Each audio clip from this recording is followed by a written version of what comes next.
ବନସ୍ତେ ଗାଁରେ ଦୁଇଟି ଚାଷୀ ବୃଦ୍ଧ ଥିଲେ। ସେମାନେ ଘନିଷ୍ଠ ସାଙ୍ଗ ଥିଲେ, ସୁଦାମ ଓ ରମେଶ।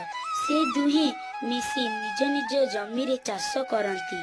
ଦିନେ ବିଲ କାମ ସାରି ଫେରୁଥିଲା ବେଳେ ବିଲରେ ହଠାତ୍ ରମେଶର ଗୋଡ଼ ହିଡ଼ରୁ ତଳକୁ ଖସି ମୁଣ୍ଡ ଫାଟିଯାଏ। ସାଙ୍ଗ, ତୋ ମୁଣ୍ଡରୁ ରକ୍ତ, ତୋର କିଛି ହବନି ସାଙ୍ଗ। ତତେ ଏଇ ସାଙ୍ଗେ ସାଙ୍ଗେ ଡାକ୍ତରଖାନା ନେଇଯିବି। ସୁଦାମ, ମତେ ଲାଗୁଛି ମୁଁ ଆଉ ବଞ୍ଚିବିନି। ମତେ କଥା ଦେ, ମୁଁ ଗଲା ପରେ ତୁ ମୋ ବିଲରେ ଚାଷ କରିବୁ। କେବେ ମୋ ଜମିକୁ ଖାଲି ରଖିବୁନି, ସଦାବେଳେ ଚାଷ କରୁଥିବୁ। ହଁ ସାଙ୍ଗ, ହଁ, ମୁଁ ତୋ କଥା ରଖିବି। ଗୌରା ବେଉରା, ଠିକ ସେ ଖାଇଛ ତ? ଚାଲ ମୋ ସାଙ୍ଗ ବିଲ ହଳ ବୁଲେଇ ଆସିବା। ଆରେ ଇଏ କଣ? ରମେଶ ଜେଜେଙ୍କ ମୁଁ ନାତି ହେବି। ସେ ମତେ ବିଲ ନ ଦେଇ ସୁଦାମ କାକାକୁ ବିଲ ଦେଇଦେଲେ। ଦେଖିବା ସେ କେମିତି ସେ ବିଲ ନଉଛନ୍ତି। ମୁଁ ତାଙ୍କୁ କେବେ ବି ଚାଷ କରିବାକୁ ଦେବିନି।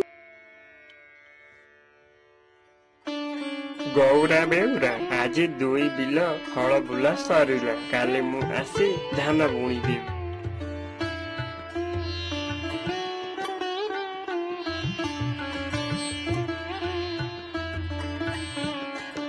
ସୁଦାମ କାକା, ଧାନ ବୁଣି ଦେଲେ ମୁଁ ଯାଉଛି ହିଡ଼କୁ କାଟି ପାଣି ବିଲକୁ ଛାଡ଼ିଦେବି। ଯାହା ଫଳରେ ଧାନ ସବୁ ଭାସି ଯାଇ ନଷ୍ଟ ହୋଇଯିବ। ରାତିରେ ରମେଶ କାକାଙ୍କ ଆତ୍ମା ଆସି ତାଙ୍କ ଶକ୍ତି ଦ୍ୱାରା ବିଲରୁ ସବୁ ପାଣି କେନାଲକୁ ପଠେଇ ଦିଅନ୍ତି। ଆରେ ମୁଁ ତାଙ୍କର ବିଲରେ ଏତେ ପାଣି ଛାଡ଼ିଥିଲି, ସେ ପାଣି ସବୁ କୁଆଡ଼େ ଗଲା? ମୁଁ କିଛି ବୁଝିପାରୁନାହିଁ ତ। କିଛି ଦିନ ପରେ ତଳି ଉଠିଲା। ସୁଦାମ କାକା ତଳି ଗୁଡ଼ିକୁ ସବୁ ଉପାଡ଼ି ଦିଅନ୍ତି। ବିଡ଼ା ବାନ୍ଧି ସେଠାରେ ରଖି ଘରକୁ ପଳାନ୍ତି। ଲା ଲା ଲା ଲୁ ଲୁ ଲା ଲା। ସୁଦାମ କାକାଙ୍କର ଏତେ ସବୁ ତଳି ବିଡ଼ା, ମୁଁ ଯାଉଛି ତାଙ୍କର ଅଧା ତଳି ନେଇଯିବି।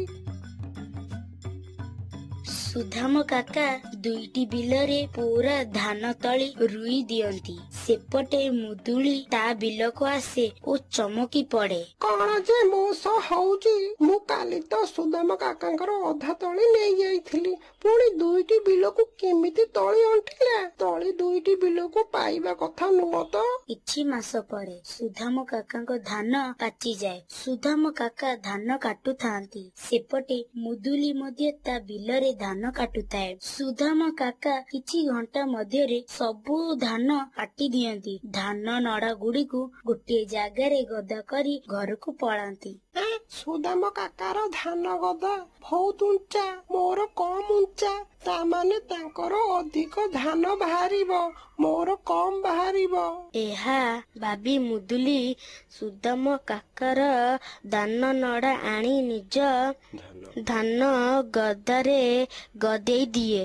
ରାତି ହେଲା। ରମେଶ କାକାର ଆତ୍ମା ଆସି ମୁଦୁଲି ଚୋରି କରିଥିବା ନଡା ଗୁଡ଼ିକୁ ନେଇ ସୁଦାମ କାକାର ଧାନ ଗଦାରେ ରଖି ଦିଅନ୍ତି। ସକାଳ ହେଲା। ସୁଦାମ କାକା ଧାନ ବାଡଉଥାନ୍ତି, ସେପଟେ ମୁଦୁଲି ସେ ନିଜ ଧାନ ବାଡଉଥାଏ। କିଛି ଘଣ୍ଟା ପରେ ଦୁଇ ଜଣ ନିଜ ନିଜ ଧାନ ସବୁ ବାଡେଇ ଦିଅନ୍ତି ଏବଂ ବସ୍ତାରେ ଧାନକୁ ପୁରାନ୍ତି। କିଛି ସମୟ ମଧ୍ୟରେ ଦୁହେଁ ନିଜ ସବୁ ଧାନ ବସ୍ତାରେ ପୁରାଇ ଦିଅନ୍ତି। ସୁଦାମ କାକାଙ୍କର ସମୁଦାୟ 100 ବସ୍ତା ଧାନ ହୁଏ, କିନ୍ତୁ ମୁଦୁଲିର ଜମିରୁ 15 ବସ୍ତା ଧାନ ହୁଏ। ସୁଦାମ କାକା, ଏମିତି ତମେ କୋଉ ଔଷଧ ତମ ଦୁଇଟି ବିଲରେ ପକେଇଲ ଯେ ଏତେ ବସ୍ତା ଧାନ?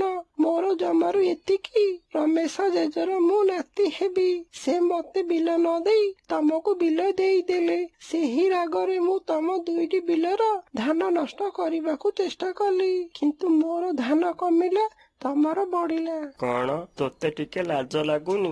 ଗୋଟିଏ ଚାଷୀ ହୋଇ ଅନ୍ୟର ଚାଷ ନଷ୍ଟ କରୁଛୁ? ଆରେ ଆମ ଚାଷୀ ମାନଙ୍କ ପାଇଁ ଏଇ ଧାନ ହେଉଛି ଆମ ମା, ଆଉ ତୁ ନିଜ ମାକୁ ନଷ୍ଟ କରିବାକୁ ଚେଷ୍ଟା କଲୁ। ସେତିକି ବେଳେ ରମେଶ କାକାର ଆତ୍ମା ପ୍ରକଟ ହୋଇଯାଏ। ମୁଦୁଲି, ମୁଁ ସୁଦାମକୁ କହିଦେଇ ଯାଇଥିଲି ସେ ଚାଷ କରି ଅଧା ଧାନ ତତେ ଦବ ବୋଲି, କାରଣ ତୁ ଏତେ ବଡ ଜମିରେ ଏକୁଟିଆ ଚାଷ କରିପାରିବୁ ନାହୁଁ। ତତେ କଷ୍ଟ ନ ହଉ ବୋଲି ସେ ଚାଷ କରି ଅଧା ଧାନ ତତେ ଦିଅନ୍ତା, କିନ୍ତୁ ତୁ ତାରି ଫସଲ ନଷ୍ଟ କରିବାକୁ ଚେଷ୍ଟା କଲୁ। ମତେ କ୍ଷମା କରିଦିଅ ସୁଦାମ କାକା। ଏବେ ଆମେ ଦୁଇ ଜଣ ମିଳିମିଶି ଚାଷ କରିବା।